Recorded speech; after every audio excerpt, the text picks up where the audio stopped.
jabatan Menteri Koordinator Politik dan Keamanan masih kosong usai pencopotan Budi Gunawan dalam reshuffle Kabinet Merah Putih beberapa waktu lalu.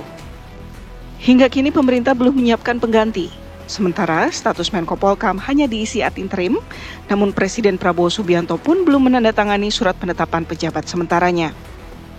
Kondisi ini tentu saja menimbulkan tanda tanya, mengingat posisi Menko Polhukam sangat strategis dalam mengkoordinasikan isu politik hingga keamanan nasional.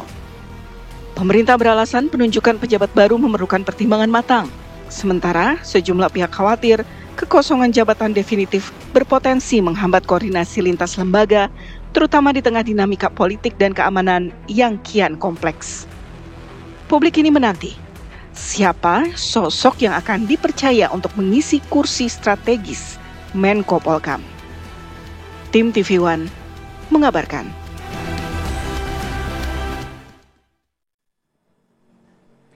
Pemirsa, Polda Metro Jaya kembali menggelar patroli skala besar sebagai langkah untuk menjamin kenyamanan masyarakat di wilayah hukum Polda Metro Jaya pada Minggu malam. Patroli skala besar ini sebagai wujud nyata langkah pemulihan penumpukan massa di wilayah hukum Polda Metro Jaya, di mana pasukan yang terdiri dari satuan-satuan kerja yang ada di Polda Metro disiagakan dalam patroli ini. Patroli digelar guna memberikan rasa aman serta perlindungan kepada masyarakat, di mana rencananya patroli seperti ini akan dilakukan secara berkala guna antisipasi terjadinya kembali kerusuhan yang mengakibatkan pengerusakan fasilitas.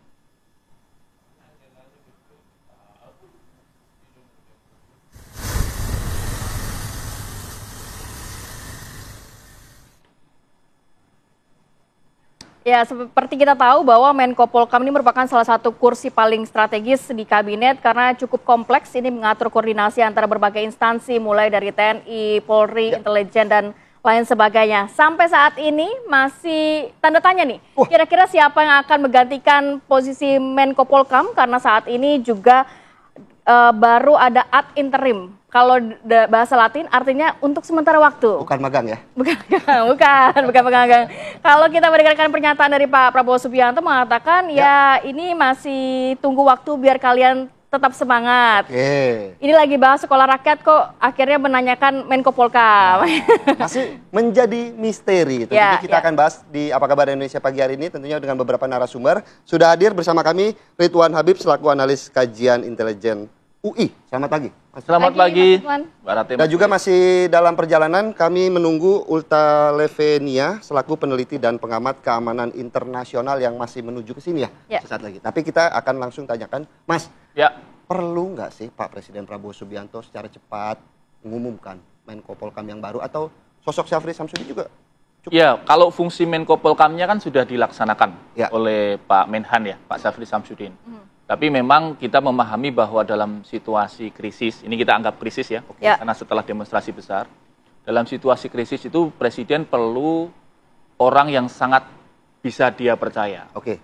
Jadi sangat wajar ketika Pak Syafri yang dipilih menjadi Menko Polhukam ad interim karena beliau sudah mengenal Pak Prabowo sudah mengenal Pak Syafri lama sekali, sejak mereka masih sama-sama menjadi taruna. Istilahnya kalau Pak Syafri mengangguk aja Pak Prabowo udah paham maknanya apa gitu. Nah, mungkin mencari figur seperti itu Mas Philip yang sekarang belum dapat mungkin ya. Ini sedang dicari, tetapi menurut saya memang kita bekerja dengan waktu karena situasi demonstrasi kemarin juga belum sepenuhnya resolve, belum sepenuhnya tersolusi kan. Dan kita sungguh berharap situasi akan terus membaik dan itu membutuhkan Menko yang bisa melakukan fungsi koordinatif. Tapi kalau juga tadi penjelasan dari Kamarati juga bahwa ini posisi yang cukup strategis, cukup penting begitu. Apakah sosok Syafri Samsudin juga kompeten untuk mengisi ini sejauh ini? Oh ya tentulah Pak Syafri kan memahami secara komprehensif lah dinamika politik dan keamanan. Dan memang hari ini kita juga butuh orang yang punya pengaruh. Karena Menko itu kan dia tidak punya fungsi perintah sebenarnya. Dia fungsinya koordinatif.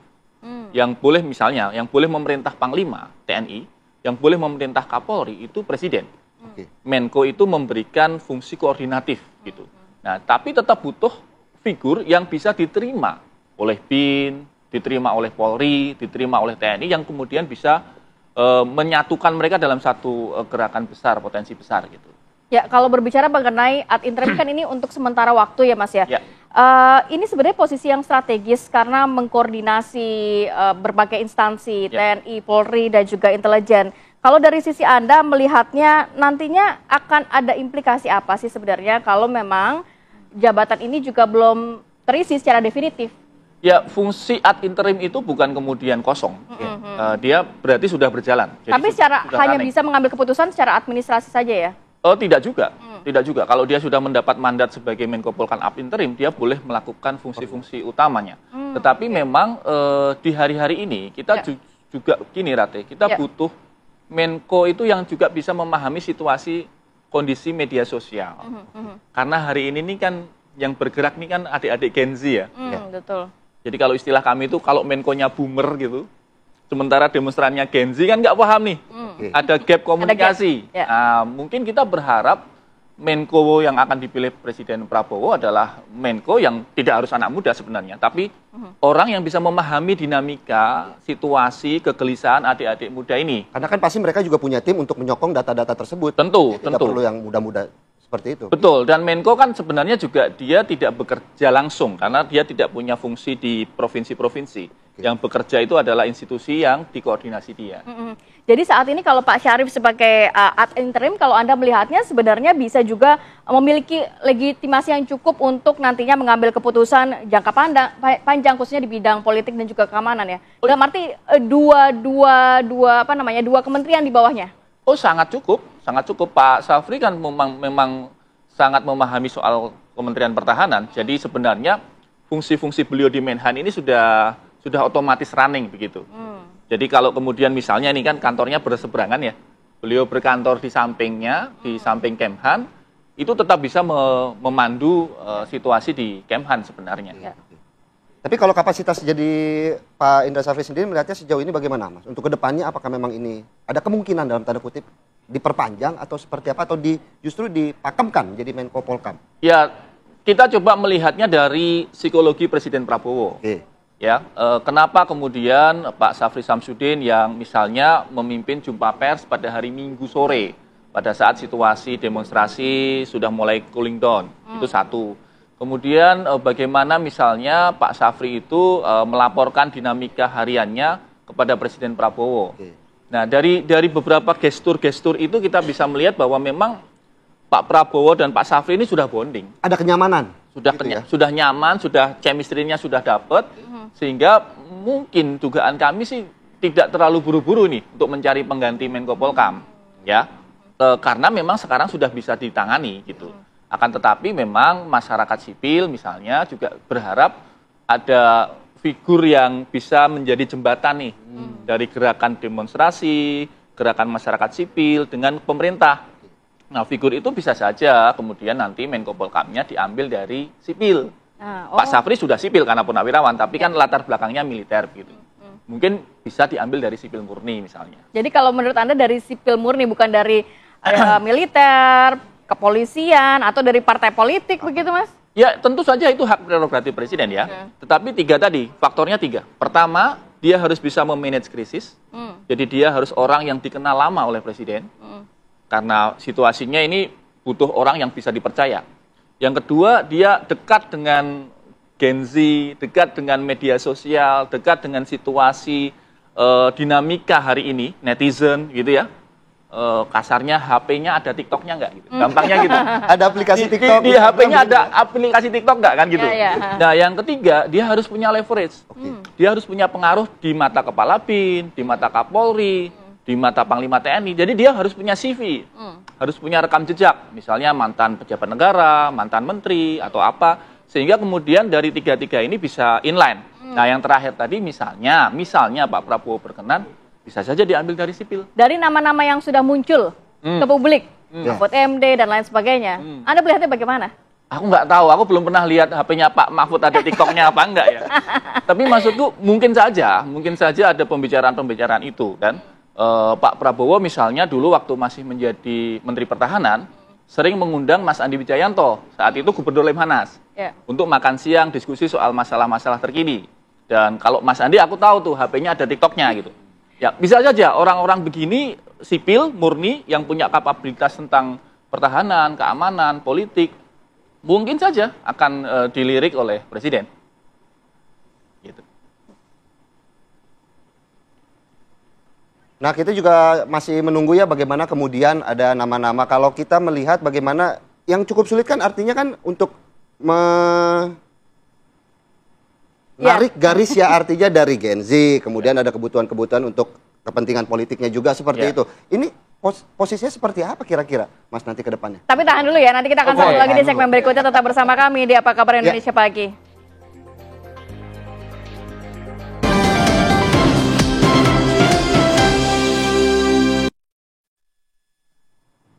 Ya, baik, kembali lagi di Apa Kabar Indonesia Pagi. Sudah ada Mbak Ulta, selamat pagi. Assalamualaikum, sehat Mbak? Selamat pagi Mbak Ulta. Selamat pagi Mas, Mbak. Ini menarik ya, karena kita masih akan menantikan siapa yang akan menempati posisi Menko Polhukam. Dan saat ini Anda melihatnya dengan dinamika keamanan global, internasional, bahkan dalam negeri, mencermati siapa yang nantinya mungkin paling pantaskah di sini, atau memang ada poin-poin yang juga harus diperhatikan Pak Presiden Prabowo Subianto terkait kekosongan dari posisi ini. Dalam arti ad interim ini kan hanya sementara waktu. Oh iya, terima kasih Mbak. Jadi kalau menurut saya, kalau ngomongin pantas nggak pantas itu bukan hak kita ya. Ya. Kira-kira kan tadi dikatakan oleh Mas Ridwan, ini kalau bisa cari yang menjebatani antara juga Gen Z. Iya, itu saya setuju banget tadi sambil dengar di jalan kan. Saya setuju sekali dengan usulan Pak Ridwan tadi, karena memang harus ada gap yang diisi nih antara Gen Z dan Menko nanti, karena yang akan dihadapi nanti kan para Gen Z ini ya, Gen Z milenial yang kalau di intelijen itu akan menjadi sasaran untuk digerakkan itu. Tapi di sisi lain saya juga Pak Presiden juga butuh nanti Menko ini sebagai simbol gitu. Simbolnya apa? Karena bukan hanya warga Indonesia yang menunggu, menurut saya yang menunggu justru banyak juga dari pemain-pemain global gitu, baik itu negara ataupun non-state gitu, bukan negara. Karena misal simbolnya nanti adalah tokoh militer, maka nanti framing di luar negeri itu akan mengarah kepada dictatorship atau presiden terlalu pro terhadap militer gitu. Nah, kalau misalnya nanti adalah seorang dari sipil yang pastinya punya kompetensi yang bagus, nanti akan memperlihatkan bahwa Pak Prabowo tidak seberani itu untuk menaruh seseorang yang punya deterrence effect gitu. Jadi efek deterrence-nya gitu. Jadi ini benar-benar harus dipertimbangkan dalam negeri dan luar negeri. Sementara di dalam negeri saya lihat mungkin lebih baik ditaruh sipil. Kenapa ditaruh sipil? Karena nggak bisa dihindari ya, Mbak, Mas, Pak izin, bahwa kita disogohkan dengan propaganda, kalau saya manggilnya propaganda, oleh narasi-narasi yang menghantamkan dua institusi yang sangat krusial. TNI Polri. Ya, TNI dan Polri gitu. Jadi kalau misalnya di studi itu kan ada namanya relative deprivation. Jadi gimana kita merasakan ada semacam ancaman, dan ancaman itu bisa dibuat gitu, dan salah satu medium untuk membuat ancaman itu sekarang ini adalah algoritma gitu loh. Jadi ada sengaja dibenturkan atau di framing gitu oleh beberapa media yang Gen Z dan para milenial itu mendengarkan gitu. Jadi counternya ini belum ditemukan. Nah, makanya memang penting yang dikatakan oleh Pak Ridwan Habib tadi bahwa siapapun yang menempati nanti harus dikelilingi oleh orang-orang yang mengerti psikologisnya Gen Z, apa tuntutannya, dan paling penting punya sense-nya gitu loh. Ulta sendiri ada nama-nama yang cocok kah? Mungkin saya juga Pak Safri Samsudin juga lanjut begitu? Mungkin bisa aja ya, bisa aja. Kan tadi saya sampaikan bahwa beliau akan bisa menjadi simbol deterrence effect gitu. Jadi akan membuat Indonesia tuh terlihat lebih tegas lah kalau di mata global ya, karena CFR misalnya Council of Foreign Relation di Amerika itu kan sangat berpengaruh di Washington. Nah, mereka sudah mention tuh berapa kali bahwa Pak Prabowo dictatorship, intinya mengarahkan ke sana. Jadi kan artinya mereka pengen melihat juga nih bagaimana nantinya gitu. Ya, kalau saat ini juga belum ada definitif begitu ya. Jadi Menko Polhukam ad interim. Kalau Anda melihat apakah juga ini bisa mengganggu koordinasi berbagai instansi?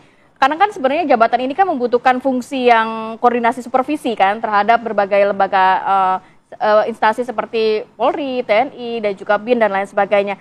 Kalau nanti akan berkepanjangan minggu ini atau pekan depan Pak Presiden belum mengambil keputusan siapa yang akan mengisi, nanti Anda melihat akan seperti apa? Apakah juga berpengaruh terhadap efektivitas kerja-kerja dari kementerian tersebut?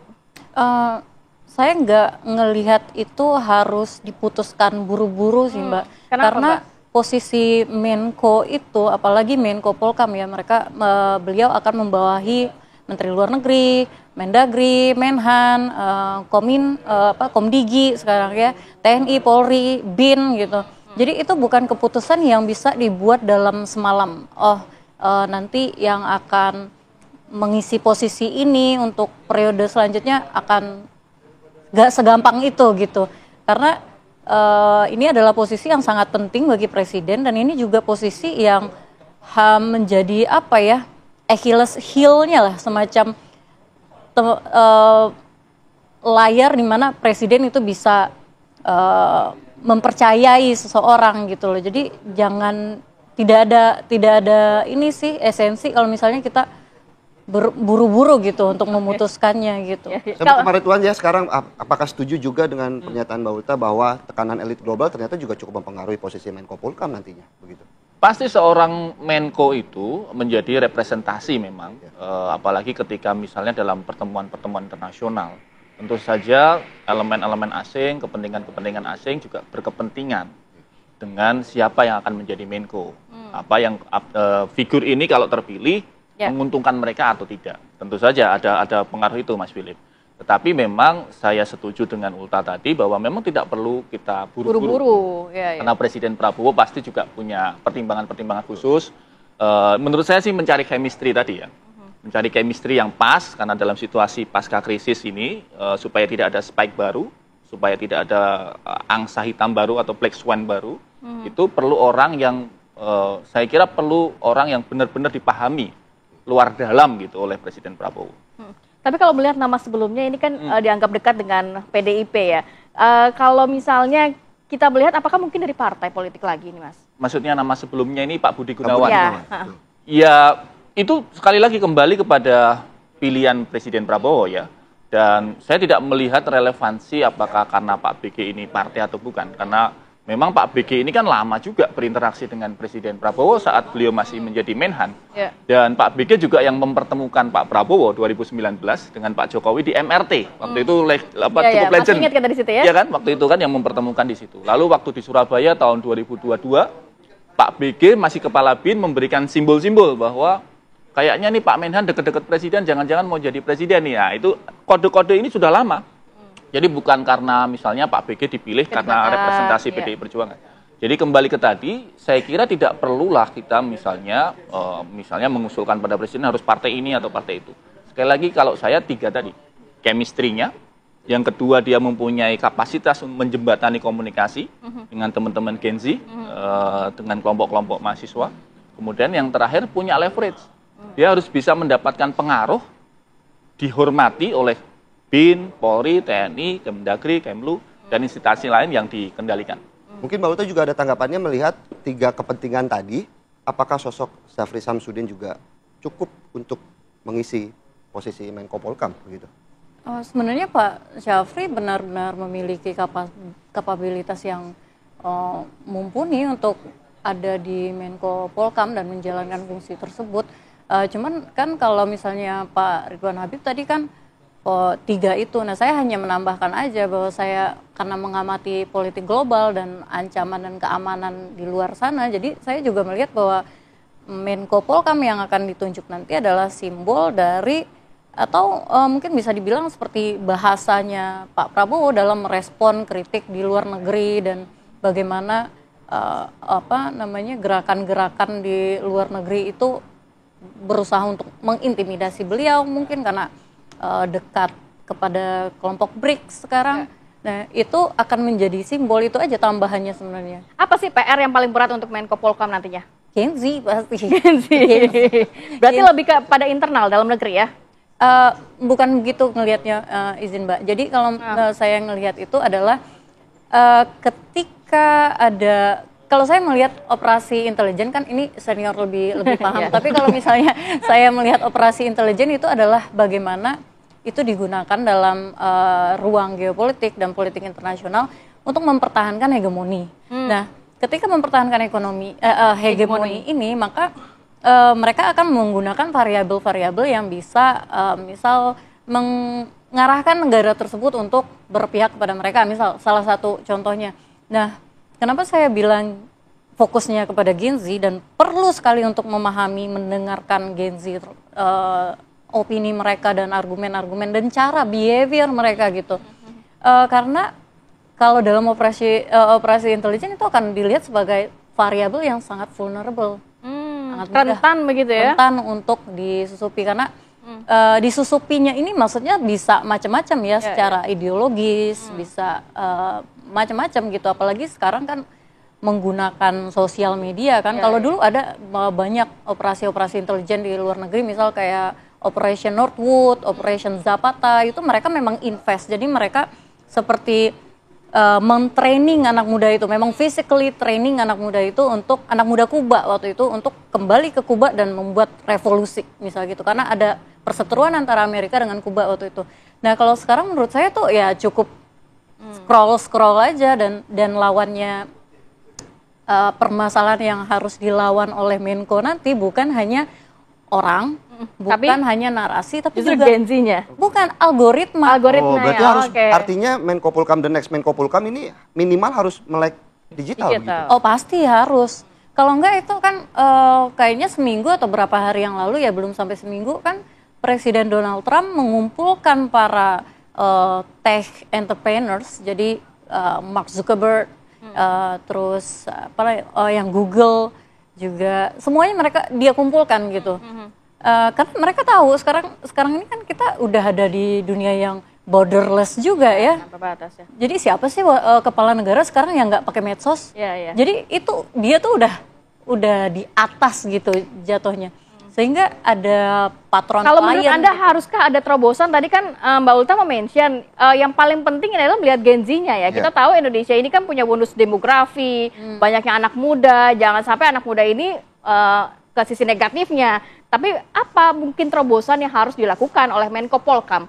Selain juga tadi PR-nya cukup banyak yang disampaikan. Iya, baru-baru ini kan udah mulai bersuara tentang satu akun, satu KTP ya, satu KTP, satu akun. Jadi karena kenapa ini menurut saya penting, tapi Pak Menko Polhukam berikutnya sepertinya akan menghadapi perlawanan yang cukup sengit untuk dalam arti mengaplikasikan ini.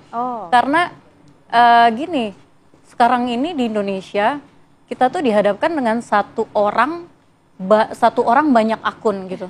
Jadi dunia nyata dan dunia maya itu gapnya terlalu jauh. Dunia nyata mungkin Indonesia 280 juta masyarakat, tapi itu medsosnya tuh bisa kayak 3-4 kali lipat banyak. Disinilah menjadi celah-celah nantinya ya. Nah di situ kita jangan memberi ruang juga kepada penyakit mental, karena kadang ya orang yang di medsos itu belum tentu tuh sama dengan orang realnya. Dia mungkin marah-marah di medsos. Buzzer begitu ya maksud Mbak Uta ya? Ya, the age of buzzer tuh is facing the ends lah after kalau misalnya kita menerapkan itu gitu. Cuman kita melihat Nepal juga kan menjadi pertimbangan ketika Gen Z-nya ditutup atau di restrict gitu, mereka rebels gitu. Mas Uta, PR juga nih kalau versinya Mbak Uta. Mas Ridwan. Kalau perlu bangun tidur buka IG dulu sebelum baca WA-nya Pak Prabowo, the next Menko Polhukam gitu. Ya sebenarnya Mas Philip, di Indonesia kan ada Badan Cyber ya. Badan Cyber dan Sandi Negara, dan Kepala BSSN itu Pak Nugroho Sulistyo-Budi. Jangan lupa beliau juga adalah orang dekat Presiden Prabowo. Nah jadi ini bisa nih muncul juga nih jadi bursa kandidat juga, karena dia pasti paham cyber dong. Kepala BSSN masa nggak paham TikTok. Kepala BSSN pasti paham metadata. Tapi aku setuju dengan Ulta tadi bahwa memang dinamika global nggak bisa terlepas. Memang situasi dalam negeri harus jadi prioritas, tapi skala luasnya dinamika politik globalnya juga harus menjadi pertimbangan Presiden Prabowo ketika menentukan figur Menko Polhukam yang tepat. Kalau menurut Anda PR paling penting apa? Tadi kan dikatakan Gen Z Fungsi-fungsi itu sebenarnya sudah dilakukan di Kedeputian Menko Polkam kan sebenarnya ada, tinggal diperkuat saja. Misalnya Deputi Bidang Informasi Komunikasi, kalau nggak salah Deputi 7 Menko Polkam. Nah itu bisa saja nanti mengundang pakar-pakar muda, Ulta dan kawan-kawannya yang paham tentang dinamika medsos, paham tentang Gen Z, diskusi di situ, kemudian cari solusi bareng. Ini kan fungsi komunikasinya kan buntu Mbak Rate. Selama ini selama ini ada gap di situ. Ada gap di situ ya. Ada gap di situ sehingga kemudian adik-adik muda ini mengekspresikannya tidak langsung, tidak ada komunikasi langsung dengan pemerintah. Baik, mungkin sedikit saja Mas Ridwan bahwa kalau kita melihat sejarah Menko Polkam ini didominasi oleh independen memang. Tapi jangan lupa ada posisi Golkar dan juga ada Partai Demokrat yang pernah mengisi posisi ini. Seperti apa kandidatnya kira-kira? Oh, saya nggak bisa nyebut nama per nama Mas Philip, apalagi menyebut artinya dari partai mungkin kalau kita lihat menilik sejarah. Sekali lagi itu adalah up to the presiden. Itu adalah murni prerogatif presiden dan kalau memang presiden melihat ada figur yang dia dinilai cocok tetapi terafiliasi partai, tetapi presiden merasa yakin dengan itu ya monggo-monggo saja. Kenapa enggak? Kenapa enggak? Ya. Mbak Uta, mungkin pertanyaan yang sama seperti itu? Kalau kita melihat bagaimana track record dari Menko Polkam sebelum-sebelumnya memang didominasi oleh independen begitu. Tapi kita jangan lupakan Golkar pernah mengisi juga, Demokrat juga pernah mengisi. Seperti apa kira-kira kandidatnya? Kalau saya taruhlah saya ini anak muda ya dan saya paham karena mempelajari medsos dan sentimen-sentimennya di sana. Walaupun belum big data tapi setidaknya ya bisa di ini. Saya sih berharapnya ini masih kandidat independen gitu, walaupun semuanya kembali lagi ke Pak Presiden ya, tapi mungkin akan bisa mengurangi tensi dan lebih strategis dan bisa menangani hal-hal yang bersifat sentimen antar institusi dan juga sentimen antara pemerintahan dengan masyarakat gitu, dengan Gen Z, dengan masyarakat pada luasnya. Siapapun nanti yang dipilih oleh Pak Presiden, semoga juga bisa menyelesaikan permasalahan yang tadi disampaikan oleh para narasumber pagi hari ini. Sehat selalu ya, terima kasih banyak. Assalamualaikum. Assalamualaikum.